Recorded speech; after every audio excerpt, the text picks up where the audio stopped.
Allô, je vais te lire un extrait de Le géant qui sent les petits pieds. Sentir les petits pieds, ça veut dire pas sentir très très bon. Je te lis le chapitre 7.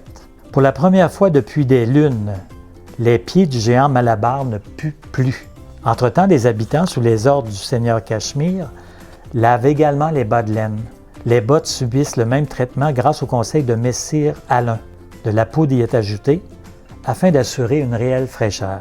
Lorsqu'ils comprennent que l'histoire de l'horrible odeur des pieds du géant n'est plus qu'un mauvais souvenir, les gens de la vallée célèbrent leur joie et leur bonheur. « Il faudra reprendre votre nettoyage demain, » dit le roi à Malabar le géant. « Un bain par jour éloigne les odeurs autour, » déclare le petit Suifs.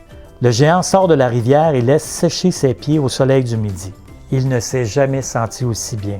En guise de remerciement, Malabar dépose un baiser dans le creux de sa main et l'envoie d'un souffle en direction de ses amis de la vallée du Talc. Les oiseaux cessent alors de voler, les poissons nagent sur le dos, le lait des vaches tourne, les genoux des habitants flanchent. Certaines personnes s'évanouissent, d'autres se pincent les narines du nez qu'ils ont très faim, convient-il de le rappeler. Le roi du Foulon est abattu.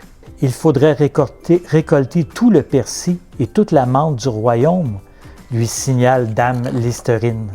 Le géant Malabar ne se rend compte de rien. Il ne sent plus les petits pieds. N'empêche, il reste un problème et il est de taille. Il pue de la bouche. Pouah! Alors tu vois, ça c'est une fin ouverte. C'est-à-dire que ça laisse planer l'idée qu'il pourrait avoir une suite. Et ce qui est amusant, c'est que ce livre-là, dans les écoles, il y a plusieurs professeurs qui ont fait faire des suites à leurs élèves. Et j'ai reçu plein d'histoires qui étaient écrites par des élèves et qui expliquaient comment le géant pouvait se débarrasser de sa mauvaise haleine. Alors, il y a plein de possibilités de ce côté-là à faire. Quand tu lis un livre, tu regardes la fin, tu te dis « Ah, peut-être que j'aimerais ça écrire une histoire en lien avec la fin. »